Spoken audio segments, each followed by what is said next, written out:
Good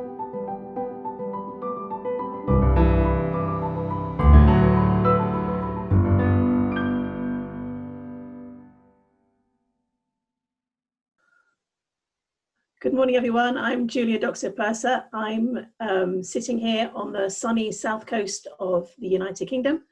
There's a beach 5 minutes away. If we'd been in Albania together, there would have been a beach right outside our hotel. Thank you. Yes, no, that bridge was good. Yes. So next, yeah, that's a good slide. So through this presentation, you're going to see some pictures of some bridges. And it's a little game just for you. Can you work out where these bridges are? Which country are they in, or which countries do they join? And you're going to get the answers at the end. So that will hopefully keep you focused. So Arie de Pata and I are your socio-political team. You'll be hearing from Arie in just a moment. And together we seek to build a bridge between you and the European level, and the European level and you, in all sorts of socio-political matters. So next slide, please. Those two arrows are there to remind us that Arie and I look in different directions. Indeed, we listen in different directions and we speak in different directions. So what happens in your country affects very often the neighbouring country. What happens at European level, be that the Council of Europe or the European Union, most certainly affects your country. And so Arie and I spend our lives looking at what's happening at European level, trying to work out with you what's happening at local level, and listening so that we can represent your ideas at European level, and also that we can help you pass on your good stuff between the nations. And the Puffins speaking, we seek to speak to represent you at European level, hearing what you've been saying and representing your ideas and your thoughts. And then the group picture is just one example of the work that I do across Europe. So you'll see Arie in a moment. He's focused on Brussels, but my work is more pan-European, working with all of you, so in networks, building collaboration, in training. And that picture there was from last year when Thomas and I had the privilege of meeting people from the Balkan Evangelical Alliances, and we had a wonderful time together in Sofia. So next slide.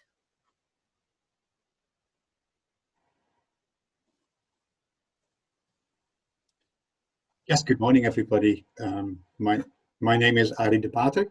I'm the Brussels representative of the European Evangelical Alliance, and together with Julia, part of the socio-political team.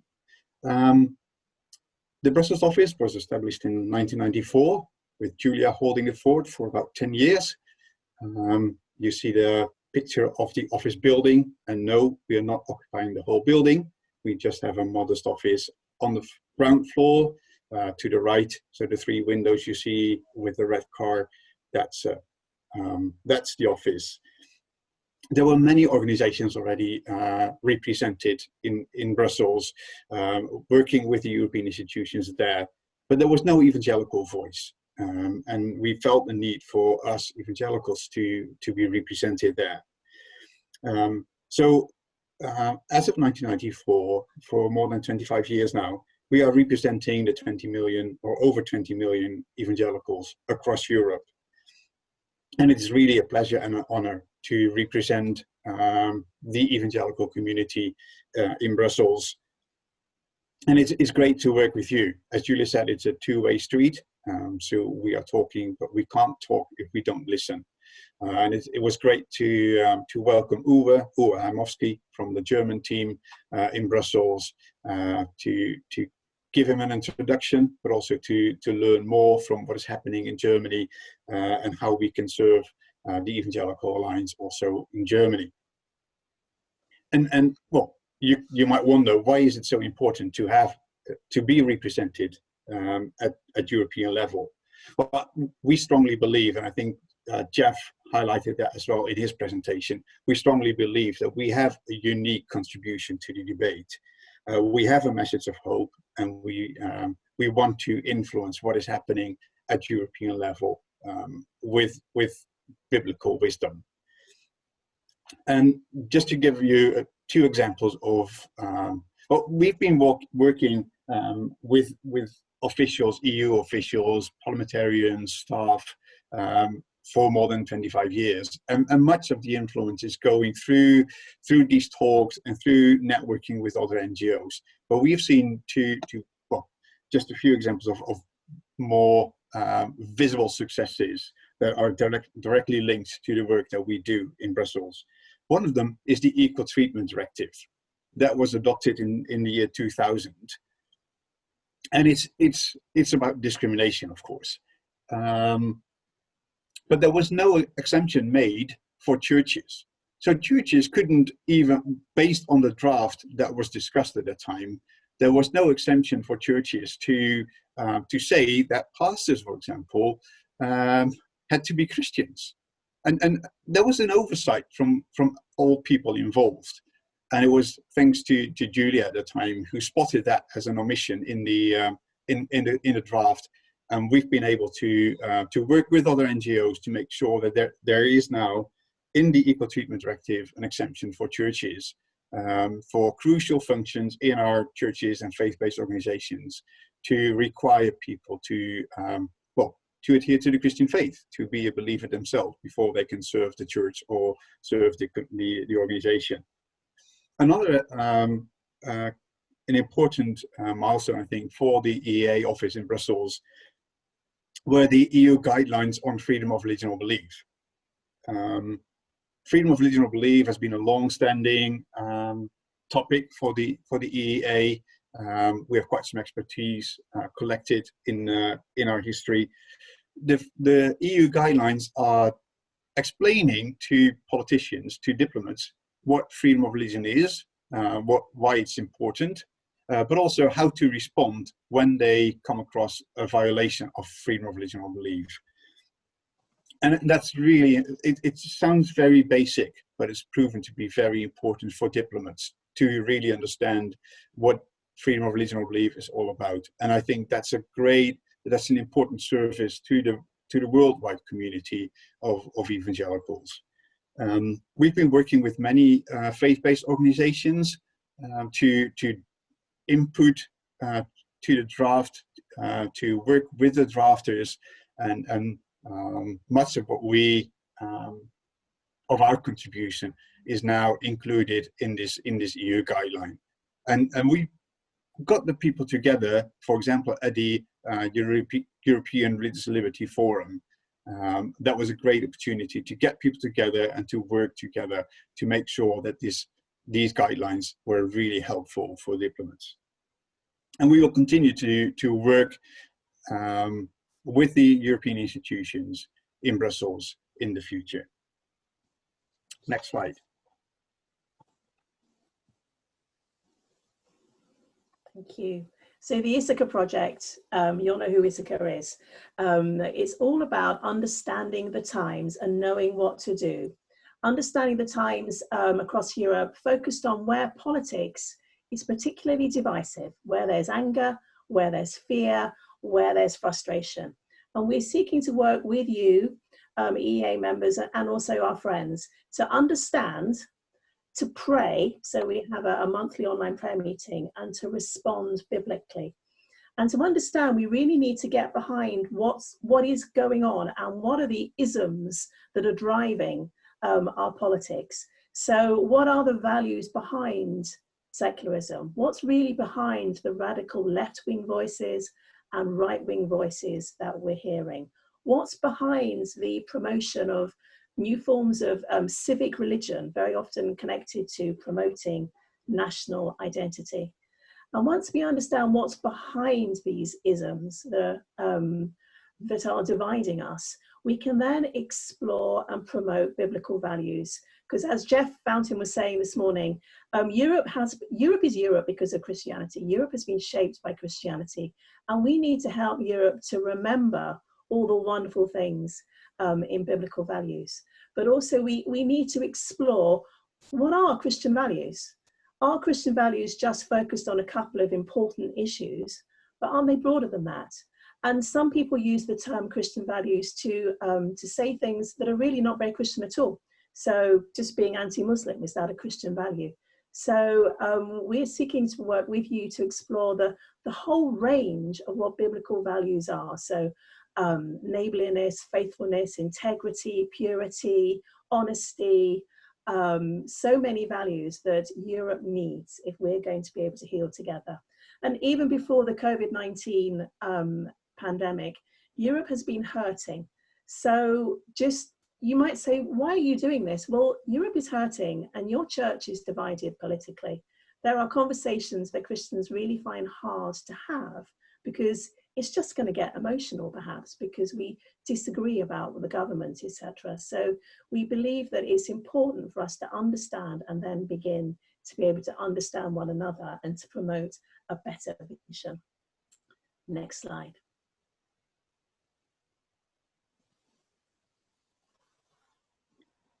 Wow, that was quick. So for the people from the region, it might be clear what bridge that was. But okay, we'll see at the end. You will get the answers. So what is really important, and when a politician is using, well, Christian language, or at least Christian terminology that sounds familiar, are they really talking about the same thing?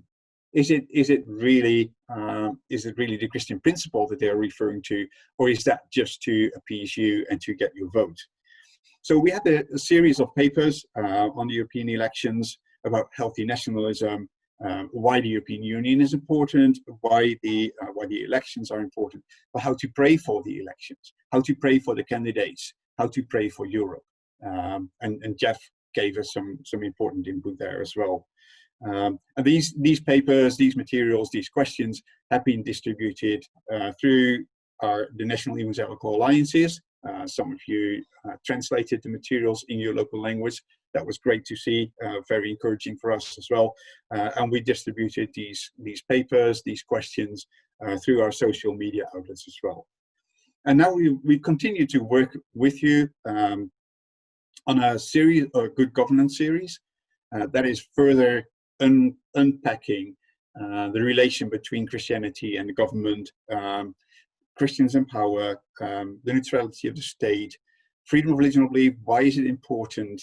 Why does it matter? And how to express your faith also in the workplace. So there's more to come. So please keep an eye on our social media outlets, and we hope that these materials will be helpful for you.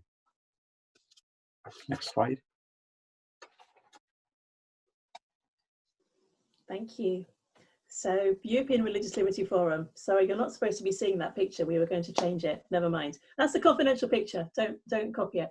The European Religious Liberty Forum is our annual weekend of bringing together the Christian religious freedom world who are working on Europe. Big definition of Europe, as is EEA. So it's National Evangelical Alliances and also the specialist NGOs and the lawyers. And together we watch what's happening. So we watch the trends, as I said, in one country influences another. We watch the positive, we watch the negative. We watch what the European level is doing, be that negative or positive, because again, it will influence your religious freedom. And the weekend is about learning together and being able to then work better together, because we spent a weekend together understanding what each of us is able to contribute. So we had our Zoom online forum this year because we couldn't meet in reality. And one of the issues was just, I think, a week before at the Council of Europe, there had been a resolution passed on strengthening freedom of religion in the workplace. So the ability for people of faith to be able to express their faith appropriately in the workplace.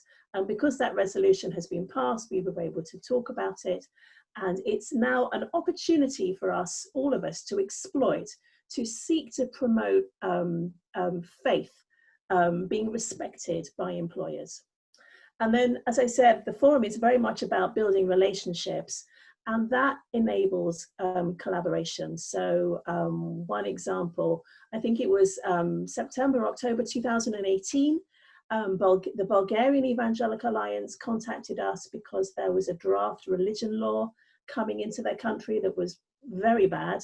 And so we were able to contact this family of religious freedom experts to ask them to help. And I'm not exaggerating when I say it was within a couple of hours, there was lobbying going on behalf of Bulgaria in national capitals all over Europe and indeed in the United States. So do make sure you give us reports that we can present at the forum, but also even better that you send someone from your nation to represent your nation at the Religious Liberty Forum next year. Thank you. Next slide.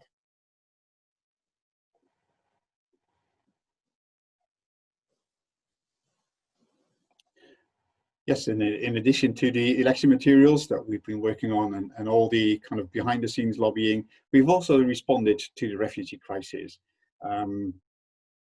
We saw many churches at local level responding to the refugees and migrants arriving in your country, and that was we felt the need to help you respond to it. So of course it's not an easy topic. We've heard your concern about your country and the safety of yourself and your family, but we also heard your concern about the migrants and the refugees, and we try to bring that all together in a policy document, in a policy position for the EEA, bringing together both the concerns from both sides. You will find this document, and we recently updated this policy document or this policy position. You will find it on our website. So if you go to the EEA Refugees website or to the European EA website, you will find it there. And I hope this is helpful for you as well to make up your mind on how to think about migration and refugees. Of course, genuine refugees are entitled to our protection, but what to do with the others? They also deserve a humane treatment, and that's all reflected in the paper. One particular topic that we've been working on over the last few years in Brussels is the position of converts.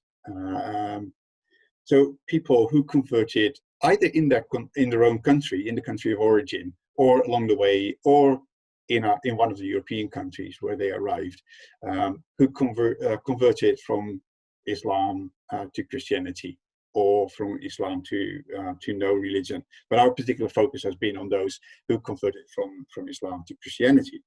And there wasn't that much attention to this particular topic and the kind of the double challenge that these people were facing when arriving in Europe, because the governments didn't really know how to respond to it, how to deal with these testimonies, and how to assess the situation. So I think due to the hard work of us in Brussels, in collection together with others, we've been able to bring this to the attention of the policymakers. And we're working on a best practices document now to get best practices together from the different European countries, how to deal with these converts, how to assess the testimonies, so that the officials, the immigration officials, will have a better understanding of the role of religion in one's individual lives, because many people just don't have a clue any longer about faith and the impact it makes on our lives. So that's an important thing. And we will continue to work with you, with your point people, to get a good understanding of what is happening in your country, just at grassroots level, to all bring that together in our work in Brussels as well. If you go to the EEA Refugees website, you will find some helpful resources as well. So if you want to know more about trauma, if you want to know more about culture, but also mission, how to share the gospel with refugees, how to reach out to them in an appropriate way, you will find these resources on the website. So please have a look. The last thing I want to address here is a film project that we've been working on. That's called The Peace Between. And if you are a regular reader of a newsletter, you've heard about it before. But we strongly believe that this is really helpful, a resource for you to start a discussion either within your faith community or with wider society to discuss the relation between us and refugees, and how to reach out to them, how to befriend them, how to help them to integrate in our societies, if they have a permission to stay. So please have a look, and we can share that on the Padlet as well, I think. Next slide.